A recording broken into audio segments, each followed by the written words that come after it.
Namaste, and welcome to yoga today.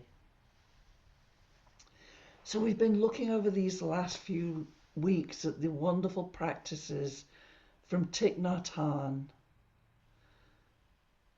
ways of taking our feelings as they rise up in our being and working with them to transform them so that they are no longer ruling our lives, so that we can live more and more from our soul instead of from our past experiences and hurts and traumas of our lives in one way or another.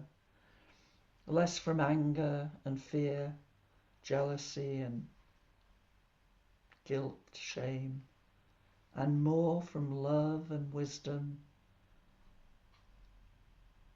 And so, as we've worked on these over these last few weeks, we've used breathing practices from the Buddhist tradition. We've used those as a way of becoming more mindful. And they're beautiful, wonderful practices to do. But today we're going to look a little bit more at meditation and how to be mindful in other ways.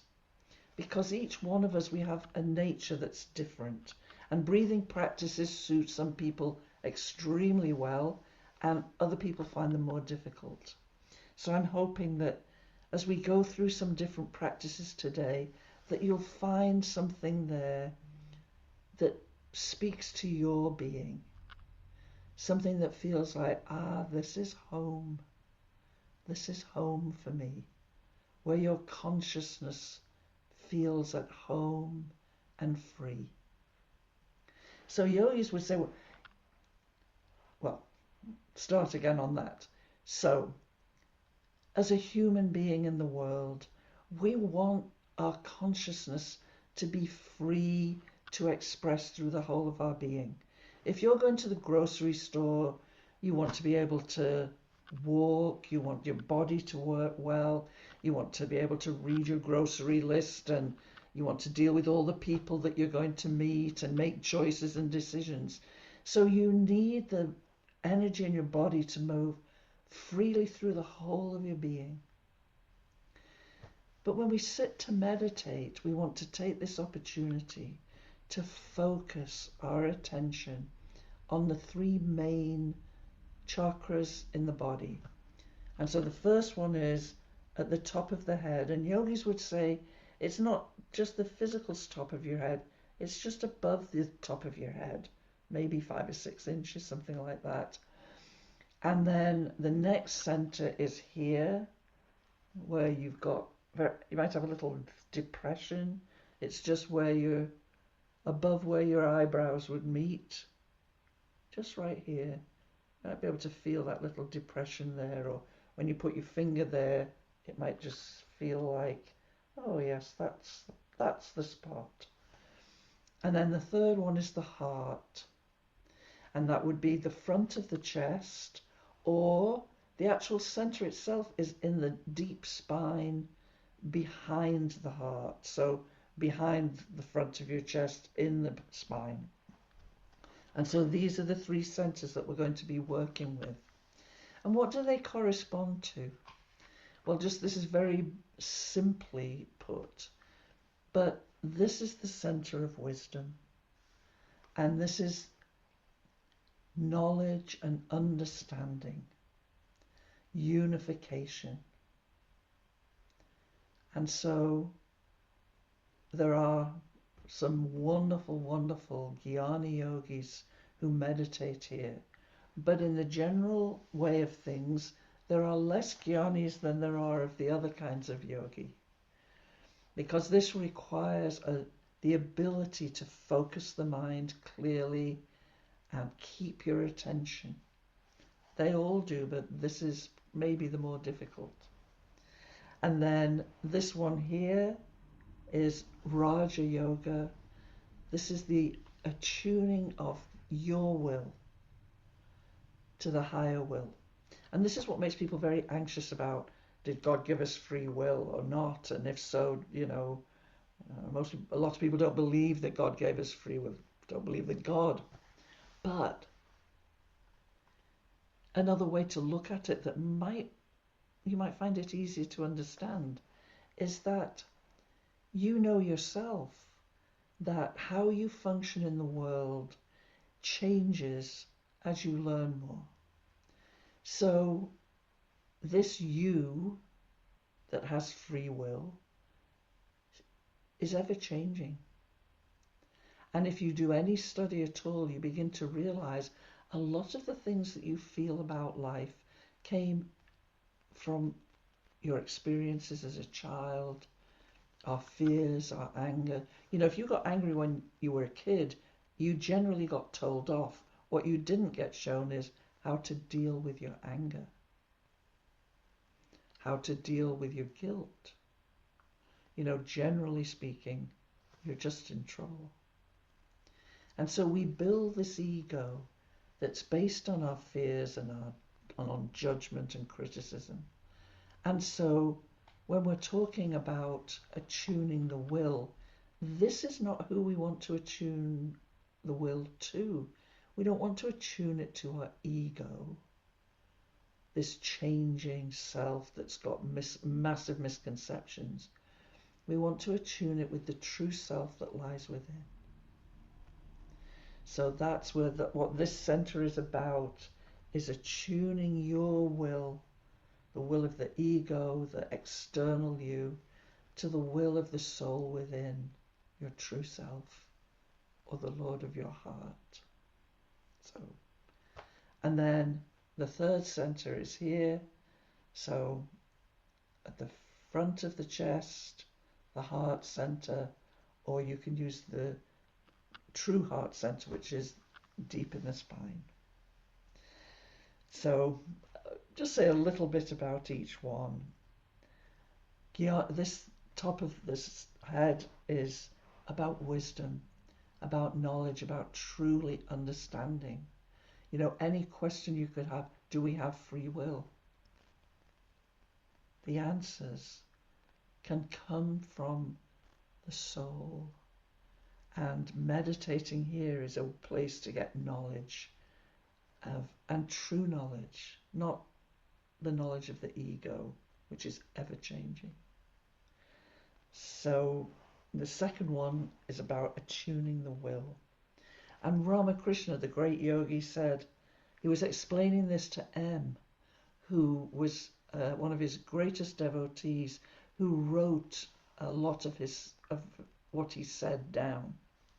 And so he was with him a lot.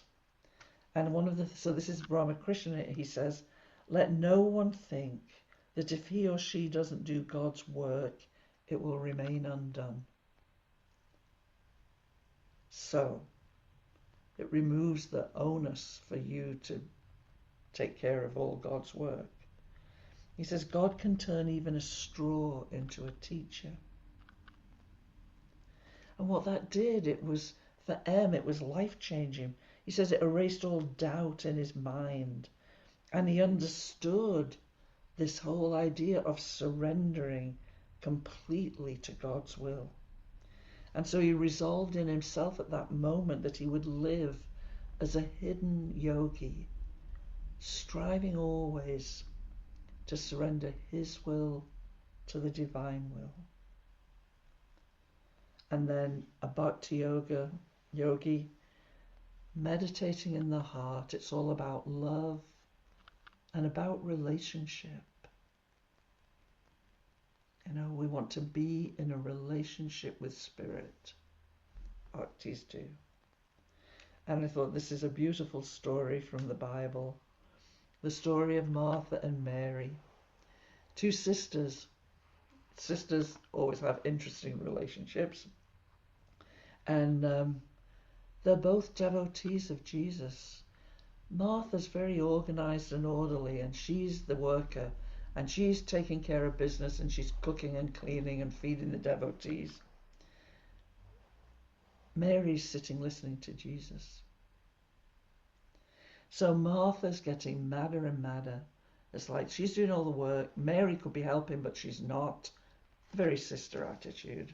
I have sisters myself, so I do understand the dynamics. So Martha goes to Jesus, And you know when you hear it that in her heart she can't wait for Jesus to weigh in and tell her sister off. You know, that's what little kids do. It's like, Mom, Mom, you know, my sister's playing with my toy, or they broke this, or they're using that. There's always this, you're pulling the adult in to make them tell this child off. They're not doing the right thing. And so Martha says, Lord, please judge for yourself how wrong my sister is. So she's asking Jesus to weigh in, tell her off.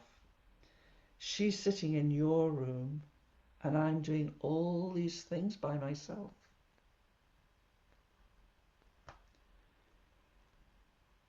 This is not what she expected back. Jesus said, your sister is indeed blessed. She has developed the only thing needful in human life. Love of God.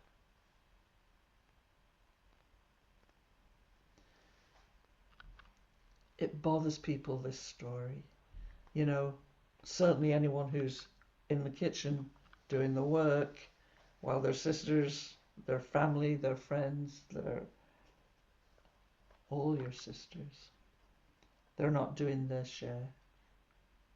And here's Jesus saying, yes, but they're doing the right thing. He doesn't even say the right thing, the only thing needed. And it's fascinating that even the great Jnani yogis of wisdom, Sri Yukteswar, who is Yogananda's guru, he was a beautiful, beautiful Jnani yogi. Looks like, if you ever see a picture of me, he looks like a lion of a man. But even he said, we all become bhaktas in the end.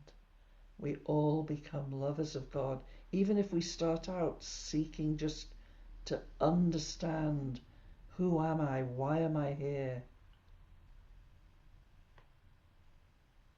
What is this all about? That even as he got answers to those questions, he became more and more heart-centered. So those are these different parts of your being.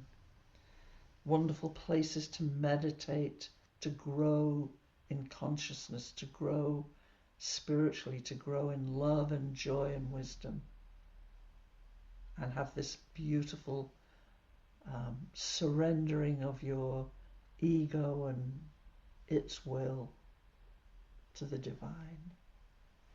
So we're just going to do one practice for each of these. And so for the first, we'll start with the crown center, the top of the head. And this is a vast consciousness that encompasses everything. All things are contained for a jnani in the one universe.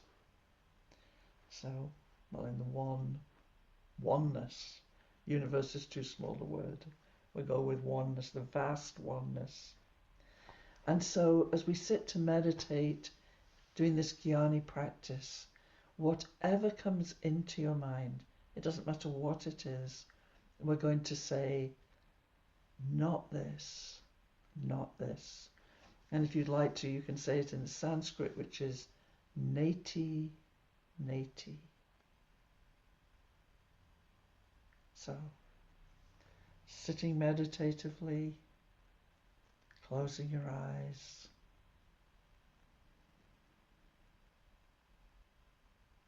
taking a couple of deep breaths.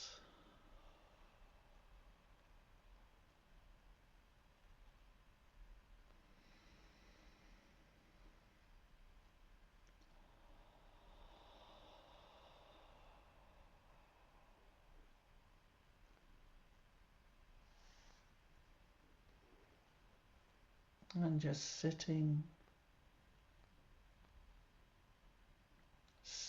focus your attention just above the top of your head. And just keeping it there as best you can.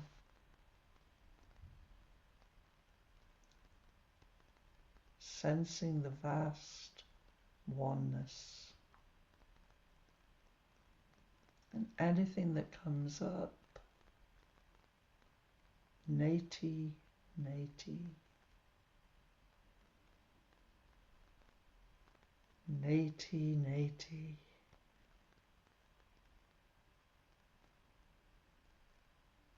And just repeat it, getting quieter and quieter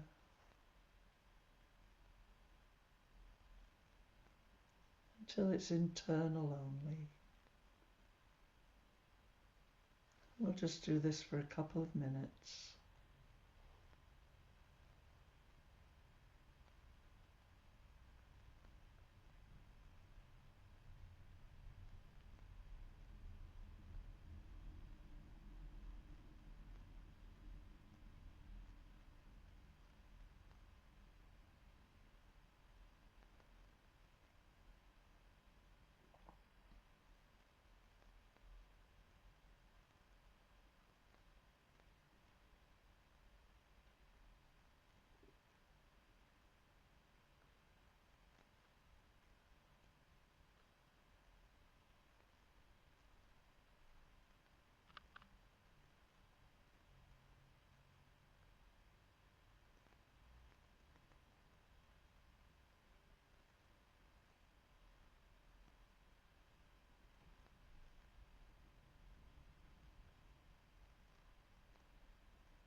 Jai.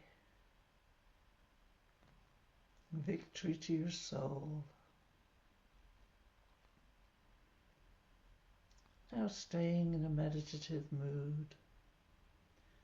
Move your awareness now to the third eye, the point just above where the eyebrows meet. Point of surrendering the lower will, the will of the ego, to the higher will, the soul, to the Lord of your heart.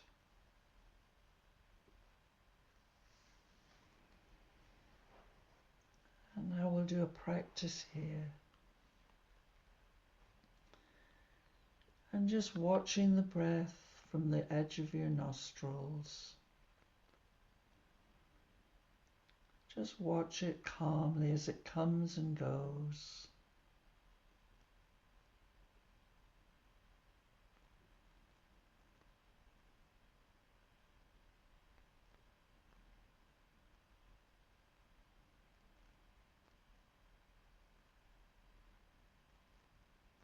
And focus your attention at the third eye.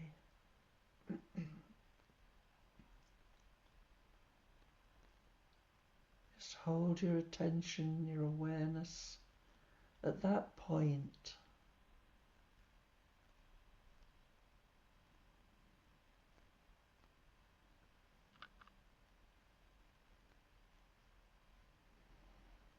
And you may see there either a soft grey or even a white light.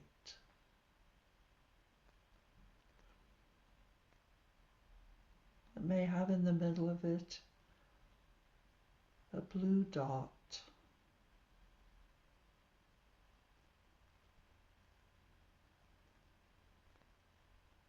And just feel as if you're moving towards that blue dot. If you can't see it, just visualize it, imagine it.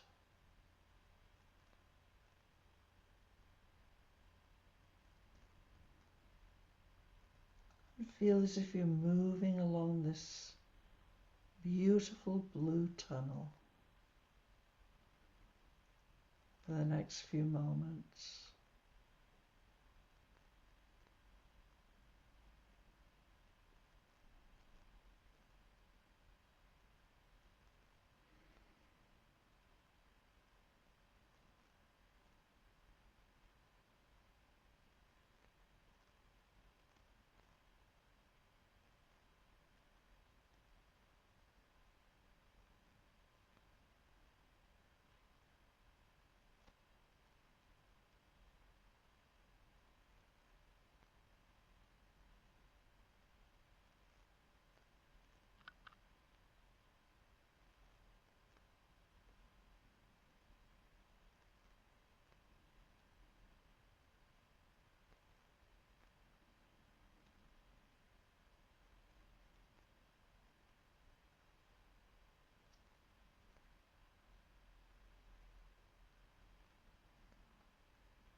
And then just inhaling and exhaling, and just let that go.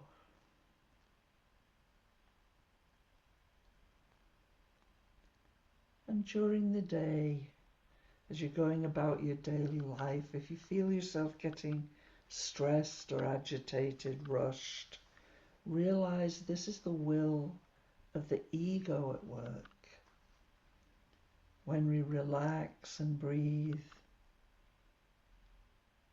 you'll know that it was your ego that had taken over. Breathe out. Slow your breathing down. And align as best you can once more with the will of spirit, of your soul. And now we'll move into the heart. So as best you can, just You might want to just put your hand on your heart or just on the front of your chest.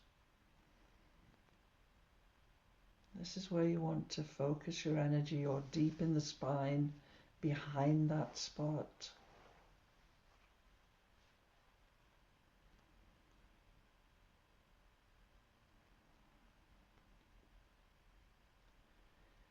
And as you breathe out, feel that the heart's true feeling, unconditional love, is just pouring out from your heart center, all around you.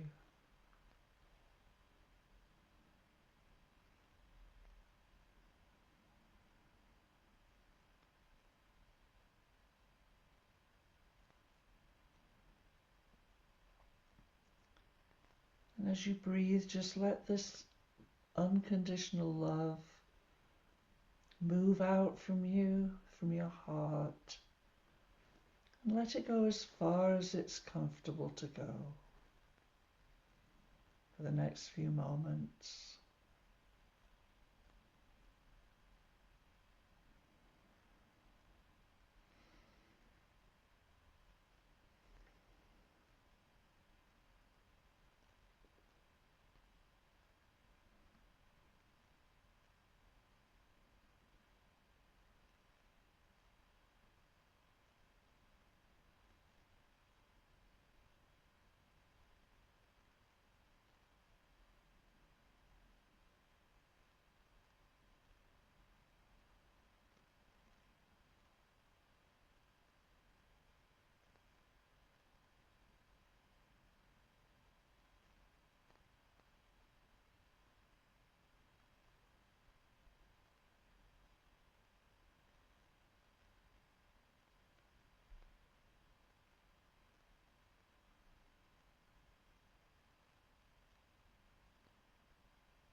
Dry.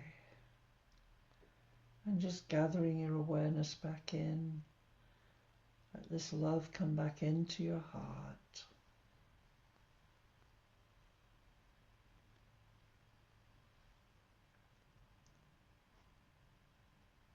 And just allowing any insights from these meditation practices to come down through the whole of your being and out into your daily life. Coming down through the intuition, the buddhi,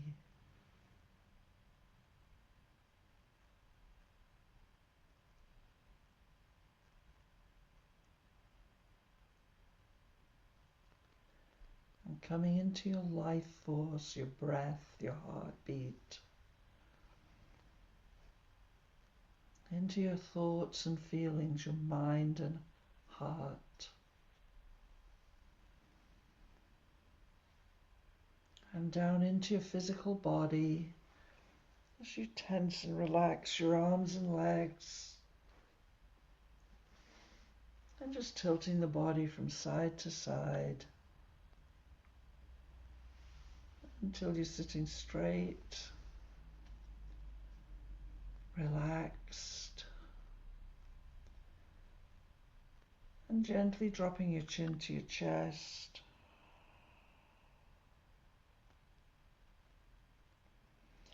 As long as you have no neck problems, just making full circles If you prefer, just gently moving your head from side to side.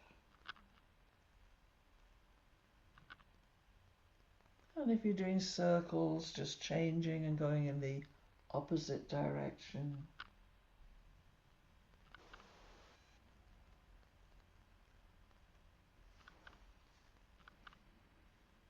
Until you're sitting still and straight.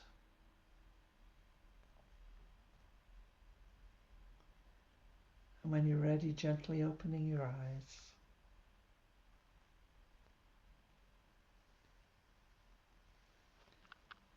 I hope you found at least one or two of those practices that bring you more close, more aligned with your own soul.